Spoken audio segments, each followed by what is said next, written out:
Warning. You are now tuned in to 7 Mile Radio. 7 Mile Radio.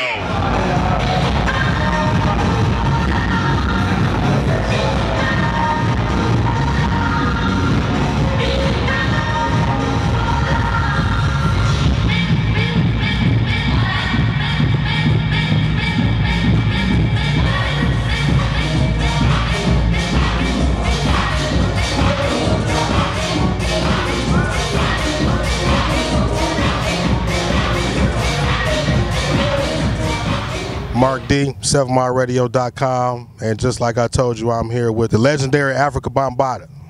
I'm sitting here with an exclusive interview, about to talk to him about a couple of things, man. First off, how are you doing, big brother? It is an honor, beyond an honor, to be sitting here talking to you, man. And you know, I appreciate everything that you done for our culture, for our people, man. Yes, sir. It's an honor to be in your presence, brother, and an honor to be among all the great people over here in Detroit and all our indigenous people all over this great, what they call the Americas, North, South, and Central America. Zulu Nation as a whole, we know, came before hip-hop, and you all just celebrated the 41st, I believe it was last year. Yeah, we had the 41st anniversary and the 40th anniversary of hip-hop culture. That's what it is, man. That's what it is. So a lot of people nowadays seem to talk about rap and hip-hop as if it is two forms of lyricism. You know, we have cats that say, oh, well, you're not a real hip-hop artist, you're a rap artist. Like, explain to people what hip-hop is for the younger generation. I mean, because of course, you know, people that's been came up in the golden era, we know a lot of the ins and outs of hip hop, but it's a lot of confusion now, I feel like, with the conversation that I hear with a lot of our younger generation. So what is hip hop? Well, most people, when they say hip hop, they strictly think of a rapper in this day and time. Right. They forget hip hop is the whole cultural movement of the DJs, the MCs, the B-boys, the aerosol graffiti writers.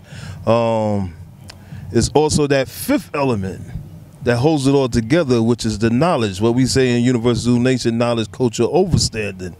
And people forget that all these different elements was here that predated before the word hip-hop. You know, you had rappers from poetry rappers like the Watts Prophets, the Last Poets. You had Nikki Giovanni. You had Sister Sonia Sanchez. You had people like Shirley Ellis, who did the Name Game and clapping songs in the 60s. You had that slow rap of Isaac Hayes and Barry White. Mm-hmm. You had, you know, the style that we do came from a person that by the name of Pygmy Markham. Okay. Who started rapping a thing called Here Comes the Judge. You was to go back and hear him put that rhyme on it and had that break beat on it. That's more the style that we was doing. It was been many rappers from the ancients of days. You know, right. Even in the 40s, 30s, Cab Calloway. It was just a different style. Right, the Scat Racks, the Ellis Fitzgerald. So most people, when they think of hip hop, they thinking of just the rappers. But all of it put together makes the whole cultural movement of hip hop as a movement. You just spoke on the elements of hip hop, which is, you said DJing, rapping, breakdancing, graffiti, knowledge, MCing. There are I don't want to call them elements, but other components such as love, peace, you know, things of that nature that always were a part of hip hop. What hip hop was.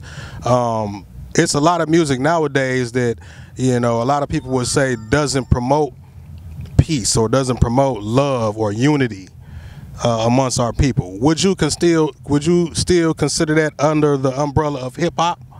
Well, it's still peace, unity, love, and having fun worldwide when you deal with the culture movement of hip hop.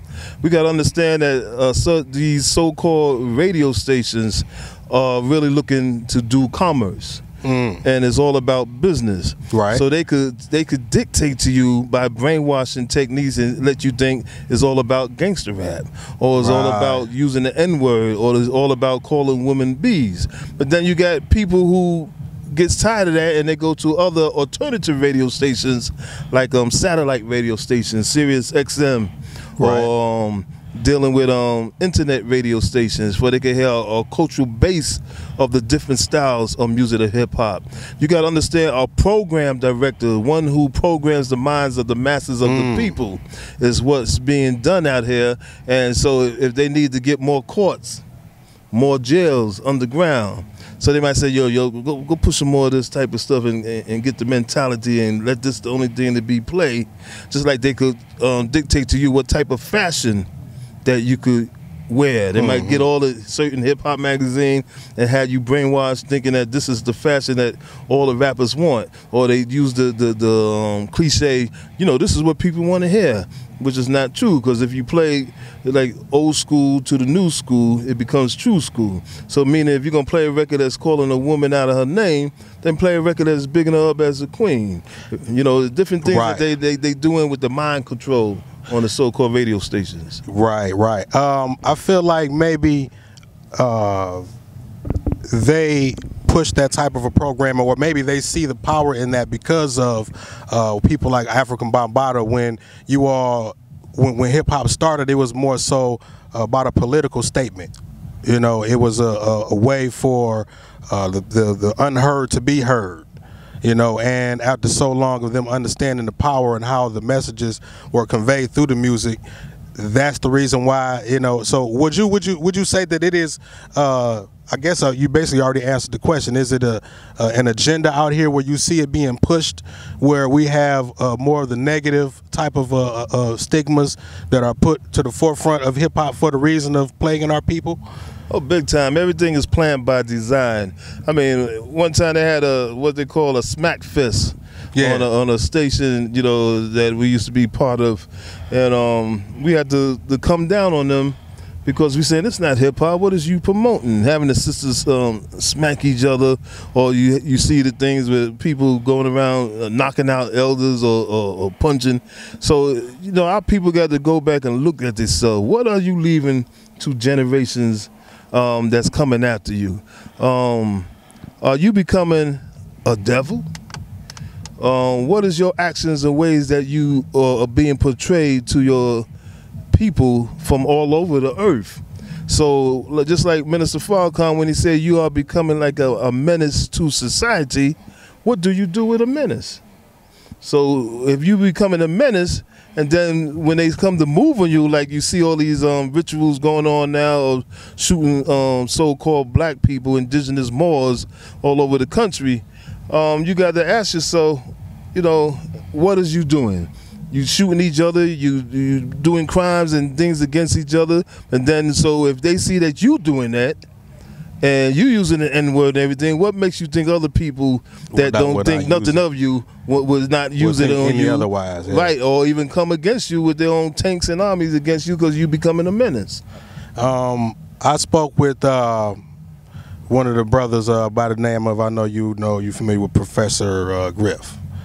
A very profound brother that I respect.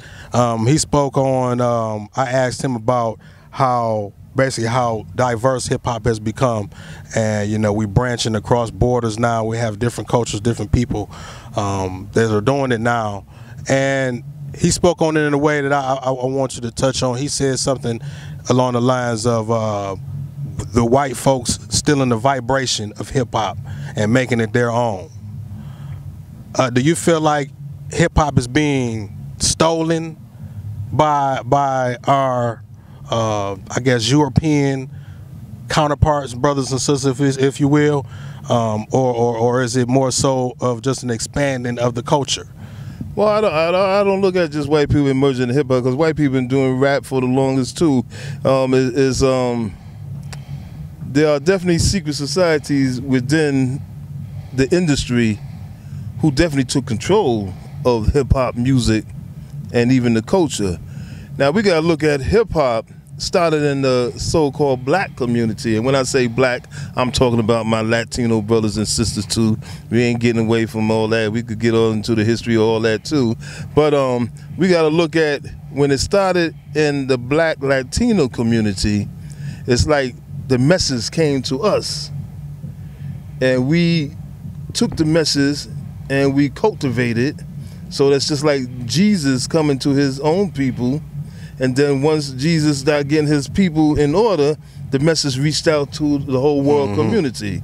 So that's the same how hip-hop has now reached out to the world community once it came to the black community. Everything starts coming from the black community and starts stretching out to the rest of the world. Now, if people want to go and look at, you know, was European, some of them doing raps, if you go back to country and western, they was doing rap records. You go to Ray Stevens when he did Tarzan. You could go back to Jerry Reed when he did Amos Moses. You could go back to Tony Joe White, who was doing, these are records that predate hip-hop, the word hip-hop. Right. And the same, you could go to our so-called Latin brothers and sisters with Joe Cuba when he did Bang Bang or Oh Yeah. You know, so you got different other fields which still came from the vibrations of the so-called black man and the black woman and reached to all the other different people on the planet. So you can't say everything's just going to be yours, because yes, it came from our community, just like everything else, rock, soul, and all the other different things, and it reached out to the rest of the world community. But yes, there's others who got certain fields of money who has took over and control of the whole cultural movement of hip-hop. There's definitely a conspiracy that's going on with that, and it's definitely a conspiracy that's going on how certain things are being played on the radio to keep a mind control going on for the masses of the people to be blind, deaf, and dumb to what's happening out here. Has how lucrative the hip hop industry come? Do you feel like that has helped or hurt or contributed to in some kind of way to what we're talking about right now, as far as the power that it has on the masses and the influence of the people? Has how much money been injected into the industry hurt it, you feel, or how do you feel about how commercialized hip hop has become? Of so-called money and people, you know, killing and shooting each other over a paper dollar bill, or any type of paper money that you really could use as toilet paper, because real money is gold and silver. And most people need to start realizing that, and we got a lot of these elder rappers and other type of singers and stuff need to go and do some study, some searching and researching, and then speak to the brothers and sisters out there about what is real money, and how to take money and use it to build up your community. Not to talk about we want 5, 10 cars and want to see how many women you could get off on a night, and all the other things that you just want in life, and forget about what your people going through. That's like people when they was worrying about, you know, asking some of my other people, is Lil Wayne being part of the Zulu Nation? Like that's the big thing, right? And I say, you know, you worrying about that when you got Ferguson, you got Staten Island, right? You got Baltimore, right? That's your only concern, that you're gonna be all on social media worrying about little things like that, worrying about some other rapper or something, when all serious things to be talking and doing. So we need a checkup from the neck up. With that being said, man, is there any pieces of rap music that you've heard, whether it be recently or since you've been doing it, that you would say is not hip hop? Because again, that goes back to the question I asked earlier when we talk about, because like around, like, you know, now that we have the battle rap scene has become more prevalent in the industry, in the game, a lot of people again argue on what is real hip hop and what is not real hip hop. So is there anything musically that you can see that falls under the umbrella of rap that you would say is not hip hop? Rap, anything that somebody do with rap still falls under the terminology of hip hop, hip house, trip hop, whatever different hops you want to call it, R&B, hip hop. But it's you got good and bad and everything. Right. And I'm not gonna say if this person is a real hip hop or this one is not a real hip hop. If I'm talking about hip hop, I'm talking about the whole cultural movement of hip hop. But if I say this is a good rapper, that's a bad rapper. That's a progressive rapper. That's one that just want to be around the way style of rappers. So you got to look at the difference of what's going on. Many other people are getting into mind control and really don't know what they're talking about, because they don't understand or overstand what is hip hop. Where did hip hop come from? Right. What does it stand for? Why did it even come here? What is it we standing for? Why is it on the radio playing only one style of music? And why do they play one style of music? Why is it so much payola if you hear a certain song more than 10 times over and over and over in a day? So people don't really understand the industry. And and if all these great people making so much money in hip hop, then why so many hip hops, MCs and singers are starting to become DJs? Good question. Good question, man. Laying down the law, man, from the man himself, Afrika Bambaataa. I can sit here and go forever with questions with this guy, man. But if there's anything else that you want to let the people know about, anywhere they can get in contact with you online, social media wise, or anything like that, you can go ahead and let them know. Well, basically, the website. The website is ZuluNation.com or Universal Zulu Comedic Moors, and all the different Universal Zulu Nation websites all over in many different country towns on this respected planet.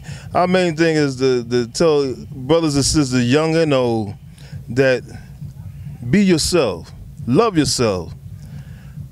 your people. Like James Brown said, get up, get into it, get involved, and do something for self and do something for your people. Don't be haters. Don't think everything you read on the internet is exactly the truth or facts. Be a searcher and a researcher. Be a speaker and a doer of the word. And understand you're on a planet with millions of different people. And not just people. We are not alone in this universe.